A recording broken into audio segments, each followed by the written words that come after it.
about something else, but we're going to get to that. Because what I'm salty about is this Sunday Night Football review does not involve the tiebreaker argument unless my team wins the game. So when my team lost their game that we're going to get to on the other side, this game became the talk of the night and the talk of the country, and rightfully so. The Raiders stunned the Chargers 35-32 in overtime in Vegas for an epic Week 18 season finale. What's controversial about this game is, of course, huge comeback. Great job by Justin Herbert and Brandon Staley of staying strong. I know Chris Collinsworth was saying, because they see the field more than we do on TV, and Chris Collinsworth was saying that the Chargers wide receivers look gassed. I didn't see that too much, but he obviously saw like them guys were sweating. They were walking back to the huddle. It did not look good. They still came back. But then, fast forward all the way to the end of overtime, Brandon Staley called a timeout with 38 seconds left. And suddenly, the talk happened. Because we all knew the elephant in the room was the tie that could happen.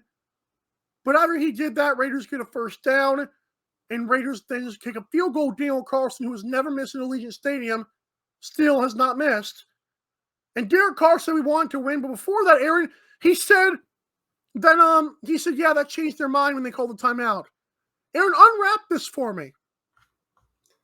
You know, there's so much too, because like I'm sure things are going to come out in this situation. Like, I mean, at first, you know, we talk about, you know, I talk about the Lions tanking and doing what's appropriate for them, and you know, I understand strategic movements and things like that. But at the same time, I also look at the situation like here.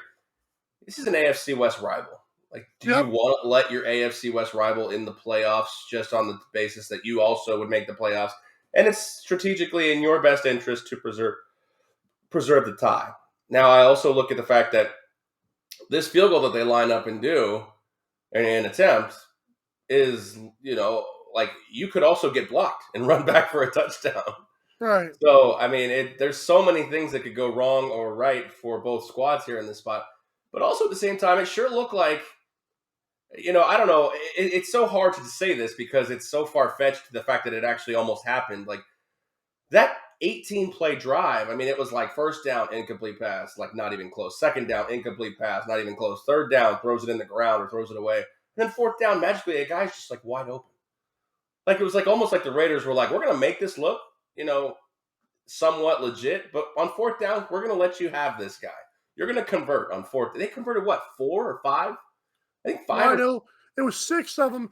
And for the record, that is the most it's ever been in 30 years in one game, according to Al Michaels. And I can't think of any of those fourth downs that looked difficult. Like the Raiders actually played defense on fourth down. Like they were wide open receivers. It was incredible. It almost looked like they were staging a tie here. But, I mean, you had to score a touchdown on the last play of the game. The Raiders have a 15-point lead. Like, this was just the most insane game I've seen in a long time. All due to the fact that going into the game, we did say, I mean, I told you Thursday of last week or something like that. We talked about it. I think we talked about it on the show. Like, if they just tie, if the Colts lose and they just tie, they can both get in. And like, you know, the NFL, you know, was like Roger Goodell on the phone. You guys better not just sit here and go run on first, run on second, punt on third. You know, it was like, but it sure looked like just the sheer craziness of this game. It might end in a tie, and I'm interested to see what comes out over the next, you know, 72 hours or whatever with, because like we were talking about before the show, like there's a video surfaced with Austin Eckler talking to one of the players of the Raiders, and it's rumored that the Raiders were going to go for the tie and just let them both in, and I guess Staley might have pissed them off. I don't really know. I want to reserve the judgment here to see what happens, because that timeout might have mattered. That timeout might have pissed him off. I don't know. We'll see. Aaron, I want to get to what you said to start. It's an AFC West rival. Yeah. And I am one of the I'm one of the most outspoken people you'll ever meet on any podcast or any show or on TV. I do not care what anybody thinks. I don't care what every ESPN employee was tweeting out. Just go for the tie.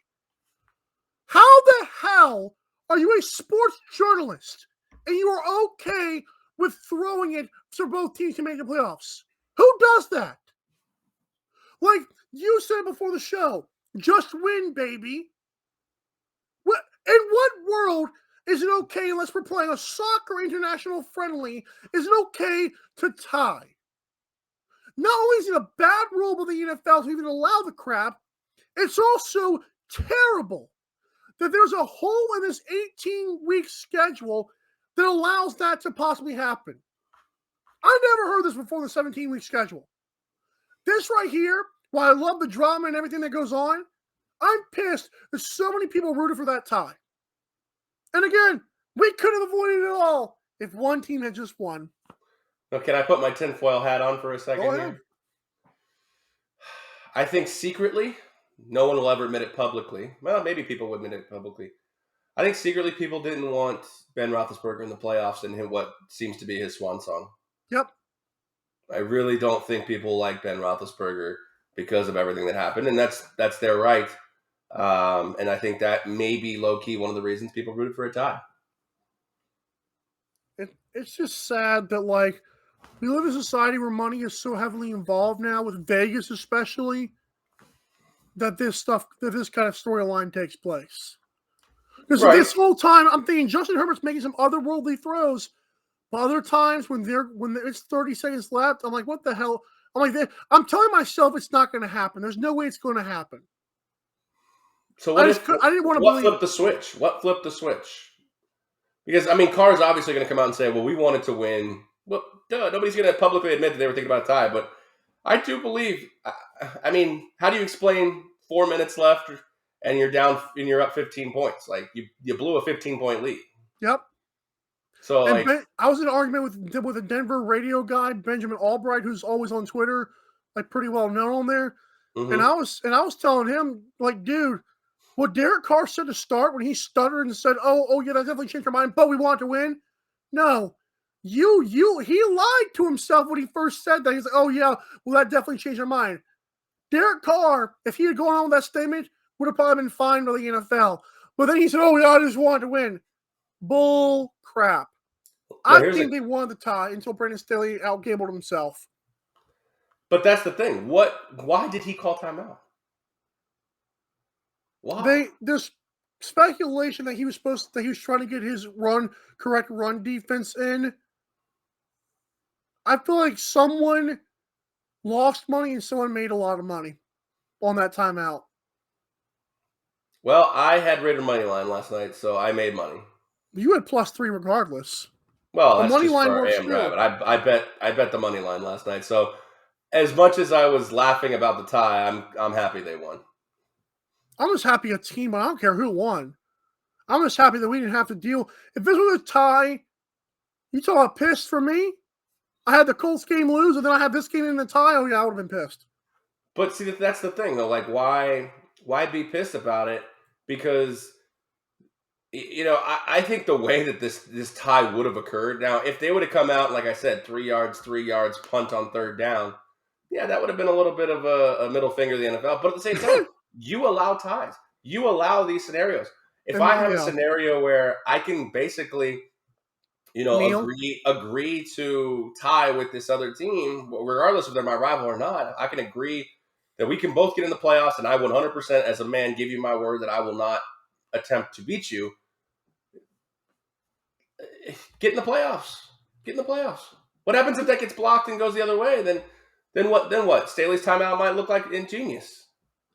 Here's the thing. So I was waiting for Daniel Carlson to miss that thing wide left. It started to go right. Just shank it. Yeah. Well, just miss your first one. That thing was like 8 for 8. And that situation this year, and like he had never missed in the stadium period. I was waiting for him to just shank that thing. I was like, "There's no way he's going to make this." Yeah, just kick it straight up into the line or something like that. I don't know. It was a weird ending to the game. I mean, it was an incredible game. Like, oh yeah, the fourth quarter was incredible. The Raiders I don't say dominated, but they controlled that game for a while there, coming out of the second half, and it's crazy to think that. If they did manipulate the game so meticulously to end up in a position to tie by playing like this, Now I understand if it's like I said, everybody takes a knee for 60 minutes and it's a 0-0 game. Like Everybody's praised for 60 minutes. that's facilitated tie. This way, the down by 15, like overtime, this was insane. This was absolutely insane. And if they were playing to play, that's the best game I've watched in a long time. Yep.